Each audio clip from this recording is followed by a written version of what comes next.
Hi everyone, and I thought rather than trying to make some long-winded video about Metalgate, I might do a reading from this book, which is called Hellbent For Leather, Confessions of a Heavy Metal Addict, by a guy called Seb Hunter.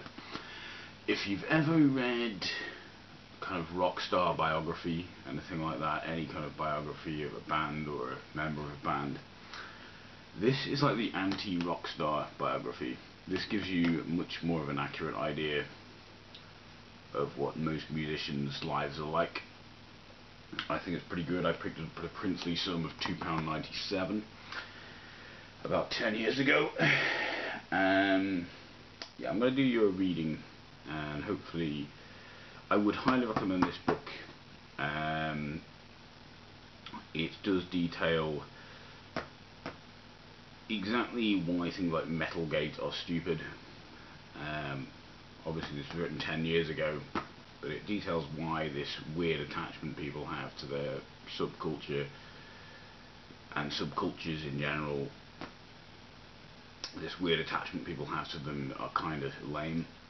Yeah, you know how you always get some kind of picture of someone looking kind of badass on a rock star autobiography. You get a picture of someone looking kind of badass. This image is much more accurate, because this is what rock stars really are. They're people, they're young children holding guitars with aspirations of grandeur, possibly delusions of grandeur. I know I've done a video series on racism in music. I've only got a couple of videos up on that. I used to do a video series called The Devil's Music. I have a lot more videos on that.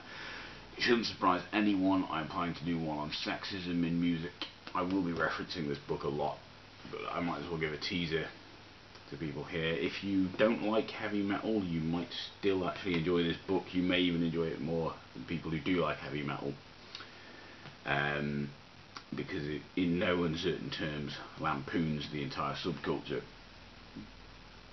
But yeah, I'll give you a reading. Okay, this is chapter 1.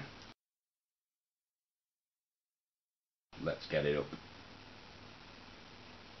It's 1981, a late summer evening in an underground common room at a boarding school in deepest Wiltshire.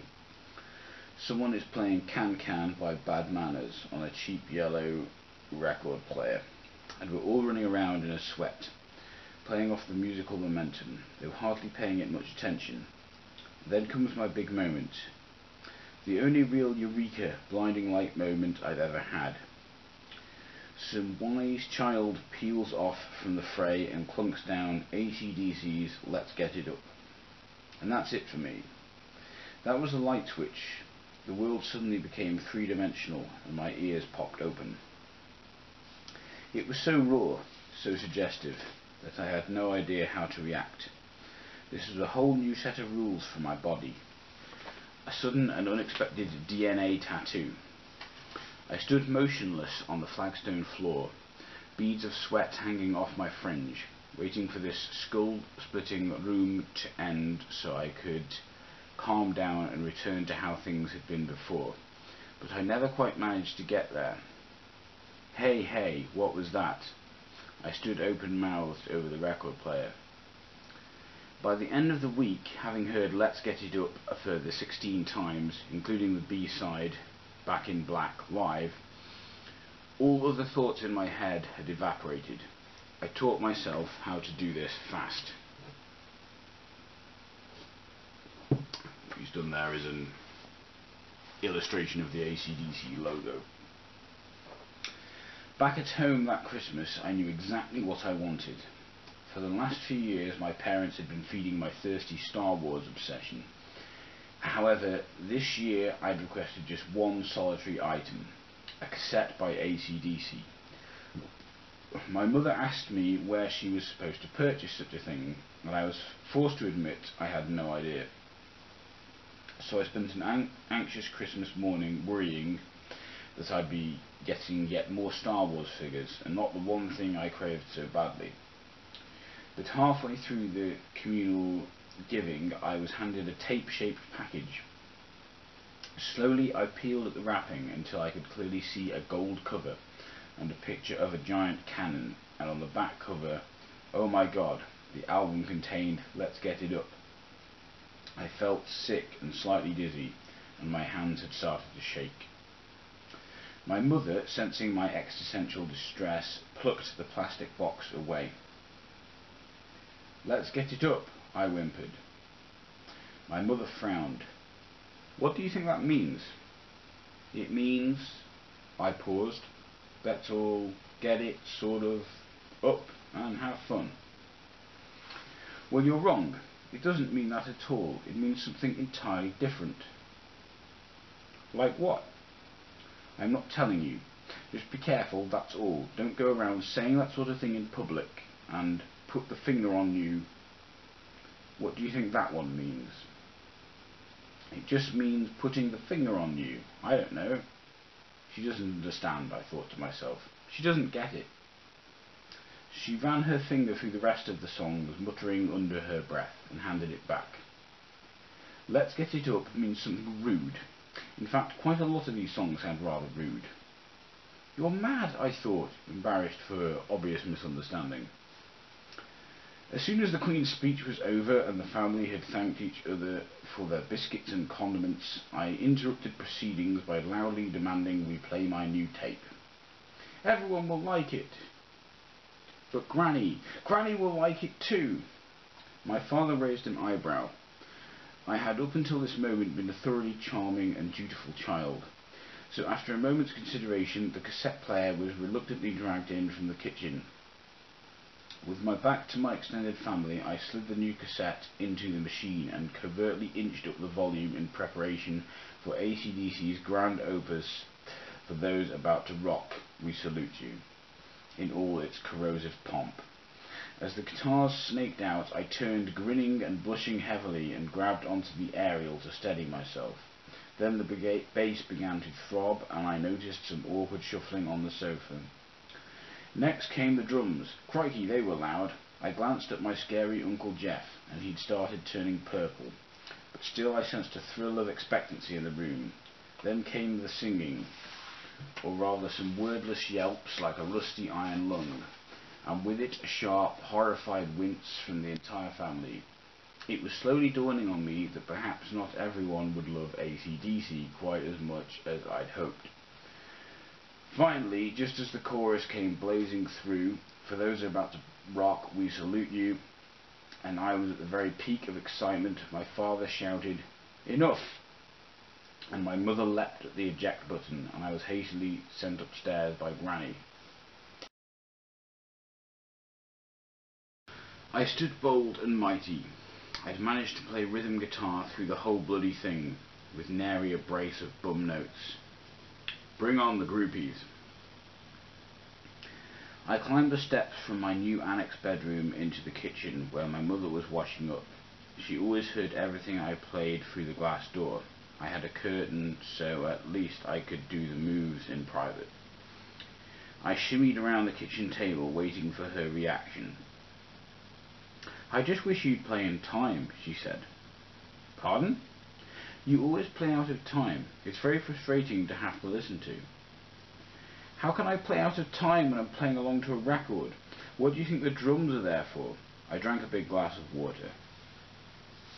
Well, obviously it's time you began to pay them some attention. You don't know anything, Mummy. You were out of tune, too. Out I stormed. I put the mummy in there for effect. My parents banned my sister and I from calling them Mum or Dad because they thought it was common. It was Mummy and Father only. Father was shortened to Far, which was fine, but at 15 years old I was damned if I was going to say Mummy in front of all my mates. We both agreed that Mother wasn't an option, so we sat down and thrashed out some alternatives. My mother is short, so I came up with Titchy. Okay, she said gamely, but after a day or so we realised that Titchy wasn't terribly affectionate. How about small? I said. We rolled it around our mouths and it tasted okay, so it stuck. I have called my mother small ever since, and so do my friends. As I grew into my mid-teens, relations with my father began to fray around the edges. I was becoming more outspoken, and his alcohol consumption was steadily rising. His effortless charm was peeling away, and he was gradually being exposed to aspects of himself he didn't like to face. I don't think my clumsy adolescence was helping much. In fact, I was starting to seriously piss him off. Now surely was the perfect time for me to dip a toe into Satanism. I wanted something pithy and extreme, something that would make me feel naughty, something I could really annoy Fire with. So after half an hour's browsing in Venus Records, I bought Venom's third record, their concept album about the man downstairs, at war with Satan. I thought about its title as I walked home, swinging the record back. Shouldn't Venom have been on Satan's side in this war? Wouldn't they have been better off calling it At War with God, or Siding with Satan? It didn't bother me that much, though, as I already knew that Venom were extremely bad men. I got home, drew the curtains, and stuck it on. It rumbled and was menacing, and it didn't have any tunes. Damn right it didn't. It had an onomatopoeic song called Ah! It's as ugly as a pit bull and twice as fast. It's brilliant. What does it sound like inside a tank during a nuclear firestorm? It sounds like At War with Satan. It ended, and I put something else on instead. Thank God that was over. Now, my father, despite the demons plaguing him around this time, was ostensibly a religious kind of guy. He was a member of the local church choir, a hugely talented but irregular member of their drama group. And when we moved to the smaller house and couldn't fit our 2 grand pianos into the front room, he lent the larger one reluctantly to the church. So the church was all around us. I had been a choir boy myself a few years before, and though his lifestyle didn't exactly dovetail with its thinking, Farr maintained some sort of religious bedrock for the whole of his life.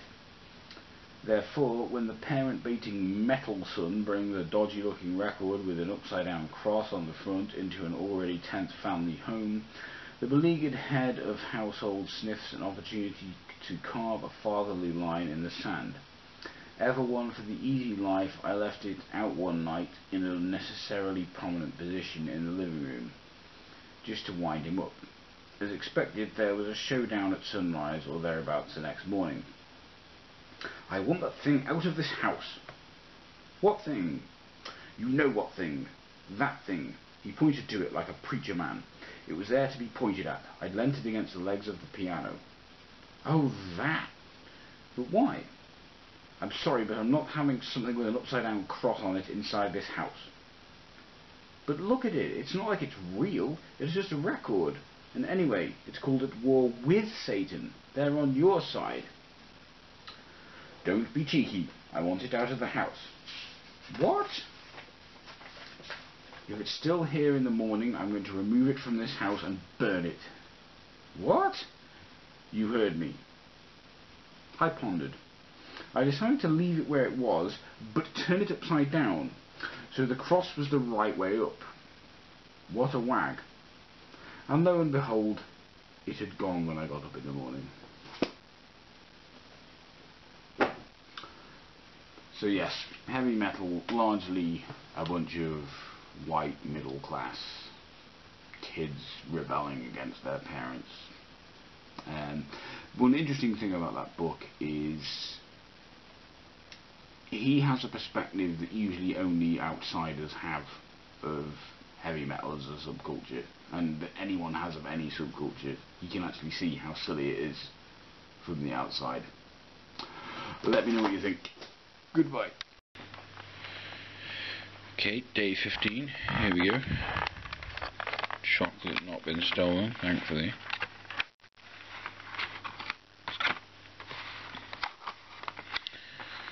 Okay. See what we got. Almost came out. It's a cane, like a walking stick. Festive.